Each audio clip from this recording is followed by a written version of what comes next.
Voter card কীভাবে correction করবেন, আপনার নাম, date of birth, mobile number, address ইত্যাদি সমস্ত রকমের ভোটার কার্ডের কারেকশনের কাজ কিভাবে করবেন এবং কোন ওয়েবসাইটে করবেন সেটা আজকে দেখাবো।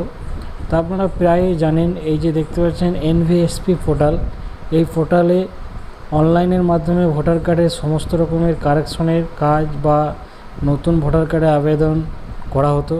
তো সেটা এখন বর্তমানে বন্ধ করে দেওয়া হয়েছে এবং এর পরিবর্তে একটা নতুন ওয়েবসাইট বা পোর্টাল তৈরি করা হয়েছে।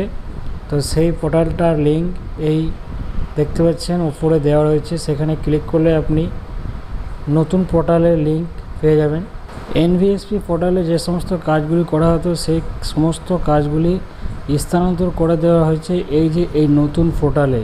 তো আপনারা এখানে এসে এই পোর্টালে এসে আপনি যদি এনভিএসপিতে আপনার আইডি পাসওয়ার্ড থেকে থাকে তো আপনি এখানে লগ ইন করে কাজ করতে পারবেন।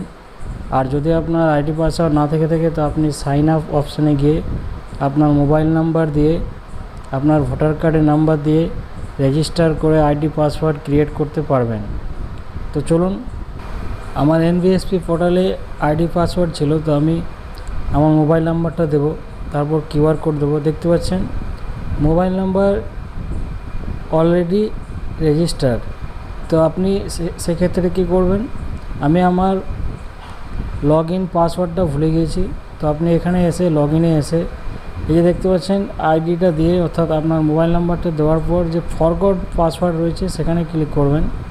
সেখানে ক্লিক করার পর পরবর্তী পেজ এরকম খুলে আসবে। তো এখানে আপনার রেজিস্টার মোবাইল নাম্বারটা দেবেন, তারপর ক্যাপচার কোডটা দেখে বসিয়ে দেবেন। ক্যাপচার কোড বসানোর পর আপনি নিচে যে সেন্ড ওটিপি বলে যে একটা অপশান রয়েছে সেখানে ক্লিক করবেন। ক্লিক করার সাথে সাথে আপনার রেজিস্টার মোবাইল নাম্বারে ওটিপি চলে যাবে। তো সেই ওটিপিটা দেখে বসিয়ে দেবেন। ওটিপি বসানোর পর আপনি নিচে যে ভেরিফাই ওটিপি বলে একটা অপশান রয়েছে সেখানে ক্লিক করবেন। ভেরিফাই ওটিপিতে ক্লিক করার পর পরবর্তী পেজ এরকম খুলে আসবে। তো আপনি এখানে আপনার নিউ পাসওয়ার্ডটি দিয়ে দেবেন। প্রথমে পাসওয়ার্ডটা দেওয়ার পর আবার একবার পাসওয়ার্ড দিতে হবে কনফার্ম করার জন্য। তারপর রিসেট পাসওয়ার্ডে ক্লিক করার সাথে সাথে আপনার পাসওয়ার্ড সেট হয়ে যাবে। Your password has set successfully. তো আপনারা এরকমভাবে আপনার পাসওয়ার্ডটি ক্রিয়েট করতে পারবেন যদি ভুলে থাকেন। এরপর আইডি এবং নতুন ক্রিয়েট করা পাসওয়ার্ডটি বসিয়ে দেওয়ার পর আইডি অর্থাৎ মোবাইল নাম্বারটা বসানোর পর যে নতুন ক্রিয়েট করলাম পাসওয়ার্ডটি, সেই পাসওয়ার্ডটি বসিয়ে দেওয়ার পর নিচে যে ক্যাপচার কোডটি রয়েছে সেই ক্যাপচার কোডটি দেখে বসিয়ে তার পাশে যে ভেরিফাই বাটনে ক্লিক করার পর নিচে যে লগ ইন অপশানটা রয়েছে সেই লগ ইনে ক্লিক করব। লগ ইনে ক্লিক করার সাথে সাথে আপনার নতুন পোর্টালে লগ ইন হয়ে যাবেন। তো দেখতে পাচ্ছেন আমি সম্পূর্ণভাবে লগ ইন হয়ে গিয়েছি। তো এখানে আপনারা এই পেজটিকে একটু স্ক্রল ডাউন করবেন। স্ক্রল ডাউন করার পর দেখতে পাচ্ছেন তো আপনি কেসের ক্ষেত্রে এই 8 নম্বর ফর্মটি ফিল আপ করতে পারবেন। অর্থাৎ দেখতে পাচ্ছেন এখানে শিফটিং অফ রেসিডেন্স, অর্থাৎ আমি অন্য কোনো আপনার ভোটার কার্ডে অন্য কোনো অ্যাড্রেসে যদি ট্রান্সফার করতে চান তো আপনাকে এই 8 নম্বর ফর্মটায় ফিল আপ করতে হবে। আপনি যদি বলেন আমি ডিজিটাল ভোটার কার্ড নেব, অর্থাৎ নতুন রিপ্লেসমেন্ট করে এখন যে ডিজিটাল ভোটার কার্ড রয়েছে সেই ভোটার কার্ডের জন্য এখানেই এই 8 নম্বর ফর্ম ফিল আপ করে আবেদন করতে পারবেন। আপনারা দেখতে পাচ্ছেন ফিল ফর্ম 8 এই যে অপশানটা রয়েছে এখানে ক্লিক করবেন। এখানে ক্লিক করার সাথে সাথে পরবর্তী পেজ আপনার এরকমভাবে খুলে আসবে। এই যে দেখতে পাচ্ছেন অ্যাপ্লিকেশন ফর সেলফ আদার্স এলেক্টর, অর্থাৎ আপনি যদি আপনার ভোটার কার্ডের কারেকশন করে থাকেন তো আপনি সেলফে ক্লিক করবেন, অন্যথা অন্যজনের যদি হয়ে থাকে তো আপনি আদার্স এলেক্টরে ক্লিক করে আপনার ভোটার কার্ডের নাম্বারটি দিয়ে নিচে সাবমিট বাটনে ক্লিক করবেন। সাবমিট বাটনে ক্লিক করার পর আপনার পার্ট নাম্বার এবং সিরিয়াল নাম্বার চলে আসবে আপনার ভোটার লিস্টে। আপনার এরিয়ার কত পার্ট নাম্বার সেটা দেখাবে এবং আপনার ভোটার লিস্টের সিরিয়াল নাম্বারটা দেখাবে।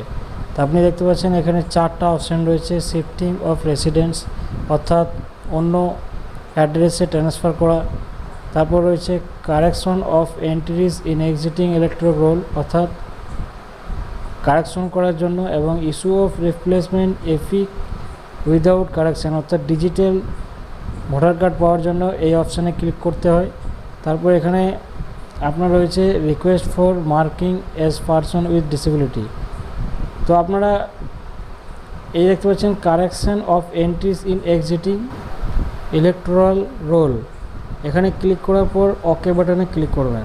ওকে বাটনে প্রেস করার পরেই পরবর্তী পেজ ফর্ম নাম্বার 8 আপনার খুলে আসবে। তো আপনি এখানে দেখতে পাচ্ছেন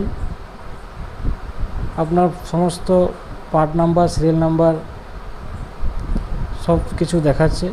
তো আপনার নামটা অলরেডি এন্ট্রি হয়ে যাবে। এখানে আপনার যদি আধার নাম্বারে যদি টাচ না নেয় তো আপনি পেজটিকে একটু উপর দিকে স্ক্রল ডাউন করে নেক্সট বাটনে ক্লিক করবেন। নেক্সট বাটনে ক্লিক করার সাথে সাথে আপনার এই পেজটিতে চলে আসবে। তো আপনি আধার নাম্বারে ক্লিক করবেন, আপনার আধার নাম্বারটি এখানে দিয়ে দেবেন। এগুলি যেহেতু ইম্পর্টেন্ট নয় তাও আপনি দিয়ে দেবেন। আধার নাম্বারটি দিয়ে দেওয়ার পর আপনার সেলফ, অর্থাৎ নিজের যদি মোবাইল নাম্বার থাকে তো সেলফে ক্লিক করবেন, আর আপনার যদি বাবা মায়ের হয়ে থাকে মোবাইল নাম্বারটি তাহলে সেখানে ক্লিক করে নিচের বক্সে মোবাইল নাম্বারটি দিয়ে নেক্সট বাটনে ক্লিক করবেন। নেক্সট বাটনে ক্লিক করার সাথে সাথে পরবর্তী পেজে এরকম খুলে আসবে। এখানে দেখতে পাচ্ছেন application for correction of entry in existing electoral roll, অর্থাৎ আপনি কি কারেকশন করতে চান আপনার ভোটার কার্ডটির। এখানে দেখতে পাচ্ছেন যদি নেম, আপনার ভোটার কার্ডটির কী ভুল রয়েছে সেটাই আপনি এখানে ক্লিক করবেন। যদি আপনার নাম হয় তো নামের ঘরে ক্লিক করবেন, যদি আপনার জেন্ডার ভুল হয়ে থাকে তো জেন্ডারের ঘরে ক্লিক করবেন। আপনার যদি ডেট অফ বার্থ বা রিলেশন টাইপ বা relation name, address, mobile number, photo যেটাই আপনার কারেকশানের দরকার সেই ঘরে টিকমার্ক দেবেন। আমার ডেট অফ বার্থ এবং মোবাইল নাম্বার কারেকশান করার আছে, তো আমি মোবাইল নাম্বার এবং ডেট অফ বার্থের ঘরে টিকমার্ক দিলাম। এই দেখতে পাচ্ছেন ডিওবি এজ, অর্থাৎ ডেট অফ বার্থের একটা বক্স রয়েছে, সেই বক্সে বসিয়ে দেবেন ডেট অফ বার্থ এবং মোবাইল নাম্বারের ঘরে মোবাইল নাম্বার বসিয়ে সেন্ড ওটিপিতে ক্লিক করে ওটিপি বসিয়ে ভেরিফাই বাটনে ক্লিক করবেন। ভেরিফাই বাটনে ক্লিক করার পর পরবর্তী স্টেপ আপনার সিলেক্ট ডকুমেন্ট, অর্থাৎ ডকুমেন্ট হিসেবে আপনি আধার কার্ড ও প্যান কার্ড দিতে পারেন, এই দুটি স্ট্রং ডকুমেন্ট। তো আপনি আধার কার্ড এবং প্যান কার্ড দিতে পারেন। সিলেক্ট ডকুমেন্টে গিয়ে আমি আধার কার্ড অপশানটি খুঁজে নিই, তো আমি আধার কার্ড সিলেক্ট করে নিলাম এবং ডান পাশে যে চুজ ফাইল অপশানটা রয়েছে সেখানে ক্লিক করে আমি নিজের কম্পিউটার ফাইলে আধার কার্ডটি রেখেছি, সেখানে আধার কার্ডটি সিলেক্ট করে ওপেন করে নেব। তো আপনাদের এটা জেপিজি সাইজে 2 MB আন্ডারে রাখতে হবে এর সাইজ, এবং জেপিজি সাইজ করতে হবে। এরপর নেক্সট বাটনে ক্লিক করবেন। নেক্সট বাটনে ক্লিক করার সাথে সাথে আপনার প্লেস, অর্থাৎ আপনার স্থানটির নাম লিখে দেবেন। নাম লিখে দেওয়ার পর আপনি আবার নেক্সট বাটনে ক্লিক করবেন। এরপর আপনারা দেখতে পাচ্ছেন একটা ক্যাপচার কোড রয়েছে, সেই ক্যাপচার কোডটি দেখে বসিয়ে দেবেন। তারপর প্রিভিউ অ্যান্ড সাবমিটে ক্লিক করবেন। প্রিভিউ অ্যান্ড সাবমিটে ক্লিক করার পর এই ফর্মটা আপনার সামনে খুলে আসবে। আপনি ফর্মটি ঠিকঠাকভাবে দেখে নেবেন, আপনি ঠিকঠাকভাবে কারেকশন করেছেন কি না। এখানে যদি কোনো গণ্ডগোল হয়ে থাকে তো আপনি যে দেখতে পাচ্ছেন কিপ এডিটিংয়ে গিয়ে আপনি আপনার ভুল এন্ট্রি কারেকশন করতে পারবেন। এরপর আপনারা এই ফর্মটিকে ভালোভাবে দেখে নেবেন। ভালোভাবে দেখে নেওয়ার পর আপনি নিচে যে সাবমিট বাটনটা রয়েছে সেখানে ক্লিক করবেন। তারপর আবার একবার বলে দিচ্ছে আর ইউ শিওর, আপনি শিওর কি না। তো আপনি যদি শিওর হয়ে থাকেন তো ইয়েস বাটনে ক্লিক করলেই পরবর্তী পেজ এরকম খুলে আসবে। তো আপনার এখানে ইম্পর্টেন্ট হচ্ছে আপনার রেফারেন্স নাম্বার, এবং যদি রেফারেন্স নাম্বার যদি আপনি নোট না করে থাকেন তো আপনি দেখতে পাচ্ছেন বাঁ পাশে যে ডাউনলোড অ্যাকনোলেজমেন্ট বলে যে অপশানটা রয়েছে সেখানে ক্লিক করলে আপনার সম্পূর্ণ ফর্মটি ডাউনলোড হয়ে যাবে, সেখানেই সমস্ত বিস্তারিত দেওয়া থাকবে। তো আপনারা এই দুটো রেফারেন্স নাম্বার সেভ করে রাখতে পারেন, অথবা আপনার ডাউনলোড অ্যাকনোলেজমেন্টে গিয়ে আপনার ফর্মটি ডাউনলোড করে কাস্টমারকে প্রিন্ট আউট করে দিতে পারেন।